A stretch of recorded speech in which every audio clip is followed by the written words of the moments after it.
اللہ کی نظروں میں صاحبان عقل کون؟ کتاب اصول کافی کی بالکل ابتدا میں 4 یا 5 نمبر کی حدیث ہے کہ امام سے سوال کیا گیا عقل کیا چیز ہے؟ یہ عین قرآن بات ہے، وہاں الفاظ تھوڑے چینج، ابھی میں پڑھوں ابھی میرے ذہن میں وہ آ گئی۔ تو امام سے کسی نے پوچھا عقل کیا چیز ہے؟ تو امام نے فرمایا کہ العقل ما عبد بہ الرحمن، عقل وہ ہے جس کے ذریعے رحمان کی عبادت کی جاتی ہے، یہ عقل ہے۔ باقی بے وقوفی ہے، جتنی بھی چلاکیاں لگا لو، جتنے مال بنا لو، جتنے چکر دے لو۔ العقل ما عبد بہ الرحمن، عقل وہ ہے جس کے ذریعے رحمان کی عبادت کی جائے، وَقُصِبَ بِهِ الْجَنَانِ، اور جس کے ذریعے جنت کما لی جائے۔ باقی جو چیزیں ہیں وہ عقل نہیں ہے کہ کوئی بڑا سیاڑا بندہ میرے سامنے، اس نے کسٹم میں بھرتی ہوا تھا میرے سامنے، اور میرے دیکھتے ہی دیکھتے اس نے جو رہتا تھا ادھر پتہ نہیں کس جگہ میں، ایک کمرے کا گھر تھا اس کا، اور اس کی پینٹ پھٹی ہوتی تھی اور سائیکل پہ آتا تھا، اور آج دیکھو یار اس نے کتنا انٹیلیجنٹ بندہ ہے، تو بھائی پھیر دیے اس نے، آدھے ڈیفینس کا مالک ہے مثلا، کیوں کہہ رہے بحریہ میں خرید کے تباہیاں پھیر دیے تھے، بہت سمجھدار ہے، یہ بے وقوف ہے۔ اہل بیت کی ڈکشنری میں یہ بے وقوف ہے، کیونکہ عقل کیا ہے؟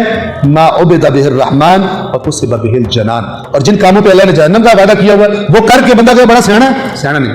اور کچھ ان جیسے سیاڑوں کو اللہ نے اور لائن پہ لگانے کے لیے ان کی مرضی کے بے ایمان دین بتانے والے بھی دے دیے، وہ کہتے ہیں ٹینشن نہیں لو، شارت پہ چلے جاؤ اب معاف۔ اس طرح انہوں نے دین کا جو ہے وہ بیڑا غرق کیا، بیڑا اپنا غرق کیا، دین کا بیڑا تو غرق نہیں ہوتا، لیکن سمجھ رہے ہیں کہ ہم بڑے زبردست جا رہے ہیں، بڑے فٹ جا رہے ہیں۔ جتنا چلتا ہے منزل سے اتنا دور ہوتا ہے بے بصیرت۔